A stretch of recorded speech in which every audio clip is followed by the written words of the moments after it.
These are drying beads. Amazing technology. What are these? Drying beads are basically ceramic. Ceramic आपने देखा होगा कि आपके किचन की जो मुख्तलिफ चीज़ें बनती हैं और आपके जिसे हम चीनी के बर्तन कहते हैं, these are all ceramics.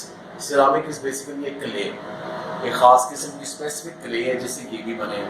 ये भी सेरामिक मटेरियल है, लेकिन ये जो आम हमारे जो वाश बेसन और डिफरेंट है उससे थोड़ा सा ये डिफरेंट सेरामिक है, टोटली सेफ, क्योंकि ये सेरामिक है। इससे आप बर्तन भी बना सकते हैं, इससे आप मुँह भी रख सकते हैं, कुछ नहीं होता आपको, क्योंकि इसमें कोई टॉक्सिन नहीं है, कोई केमिकल नहीं है, प्योर क्ले या मट्टी है। अब ये करता क्या है, आप इमीडिएटली मैं मुंह में डाला तो मेरा मुंह फौरन ड्राई हो गया, इससे सारा मॉइस्चर एब्जॉर्ब कर लिया।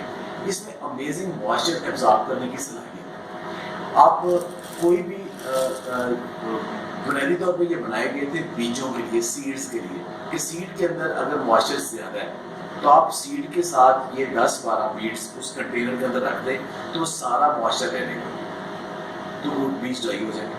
अब बाहर आपने धूप में या किसी तरीके से या ओवन में आपने बीज ड्राई करने थे 2-3 दिन रखने थे, लेकिन ये ड्राई बीड्स रख देंगे, इसे चंद घंटे में ड्राई कर देने हैं और फिर वो हमेशा वो ड्राई रहेंगे।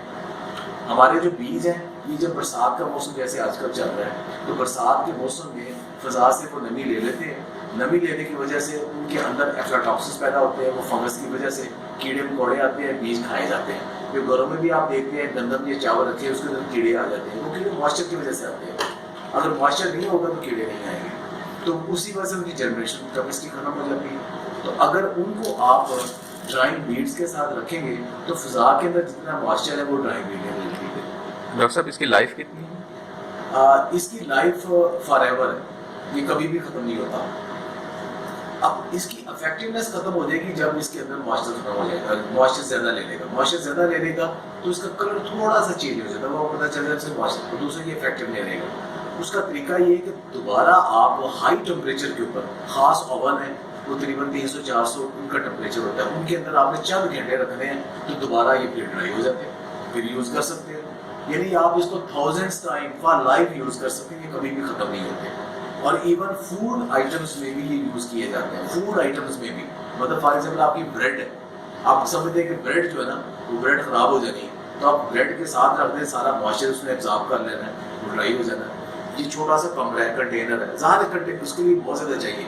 पुराना आपने देखा होगा कि दवाइयों के अंदर सिलिका जेल पड़ी होती थी थोड़ी सी, जी बिल्कुल। वो सिलिका जेल का कंसेप्ट ये, सिलिका जेल ये वो एक दफ़ा उसने मॉइस्चर ले लिया वो ख़त्म हो जाती है, उसने मॉइस्चर ले लेना वो ख़त्म हो जाएगी, लेकिन ये कि ये दोबारा रीयूज हो जाता है, इसको दोबारा आप ओवन में रखें फिर ये रेडी फिर यूज हो जाता है। और सिलिका जेल से ये ज़्यादा इफेक्टिव है, उसने मेनी टाइम ज़्यादा ये एब्जॉर्ब कर लेता है। हमने जो रिसर्च की है कि ये जो बीज है मुख्तलिफ क्रॉप्स के, उनके अंदर जो ड्राई बीड्स के साथ रखे हैं हमने, तो वो अगले साल भी उनकी जर्मिनेशन उतनी रही है, मॉइस्चर भी उतना ही रहा। अब बीज को लो टेम्परेचर में महफूज करने की ज़रूरत नहीं होती, वहाँ ज़रूरत क्या है, ड्राई कंडीशन रखी जाए, जो रिलेटिव ह्यूमिडिटी है वो कम रखी जाए। अच्छा डॉक्टर साहब, इसकी अवेलेबिलिटी कैसे, मतलब हम कहाँ से ले सकते हैं क्या? ये एक ग्रुप है थाईलैंड का, तो वो ये बनाते हैं, वही पूरी दुनिया में सप्लाई करते हैं। तो ऑस्बॉर्न उसके लीडर हैं और ये इजीली उनका एड्रेस अवेलेबल हो जाता है।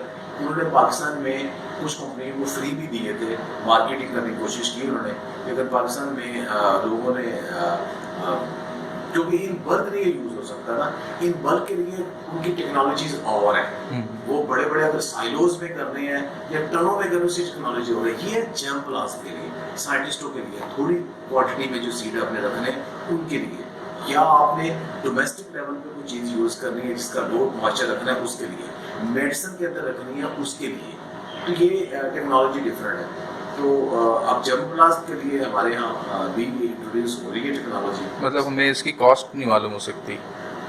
कास्ट थोड़ी, लेकिन सिलिका जेल से ये 8-10 गुना ज़्यादा महंगा है। मतलब इसमें अगर ये तो थोड़े से ये आपको, अब मुझे एग्जैक्ट इसका याद नहीं, लेकिन ये कोई 10-20 हज़ार में ये आपको 1 kg मिलते हैं, लेकिन ये लाइफ टाइम यूज़ हो सकता है। तो ये टेक्नोलॉजी ऐसी है। कुछ अच्छा। लोग इसे डोमेस्टिक लेवल पे यूज कर रहे हैं। फॉर एग्जांपल वो जो इसके ओनर है, उन्होंने ये बताया था कि कुछ लोग इवन जो ब्रेड है ना, तो ब्रेड जो टोस्ट है, तो टोस्ट के उसके नीचे ये सिरामिक रख देते हैं, तो वो क्रिस्पी हो जाता है, मॉइस्चर उसको एब्जॉर्ब कर लेता है।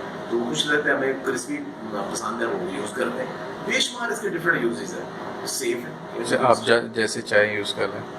हाँ, इसी तरह अब हमारे है कि अब घरों में जैसे लोग मोरिंगा या स्टीविया या दूसरे पाउडर यूज कर रहे हैं, तो उनको खतरा होता है कि ये मॉइस्चर एब्जॉर्ब कर लेंगे, खराब हो जाएंगे। उनका बेस्ट ये है कि अगर आपके पास ये ड्राइंग बीड्स मौजूद है, तो ये जैसे ये कंटेनर है, आप इसका कंटेनर है कि ये तो स्टीविया का है ना, तो इस तरह अगर मोरिंगा इसके अंदर आप शराबी रख दें, तो इसका भी इसमें मॉइस्चर एब्जॉर्ब कर लेना है और इसको दोबारा से मॉइस्चर लेने नहीं देना। अगर मॉइस्चर नहीं आएगा तो इसकी क्वालिटी ठीक रहेगी, तो आप इसको ज़्यादा देर तक यूज़ कर सकते हैं। थैंक यू डॉक्टर साहब, बहुत बहुत शुक्रिया।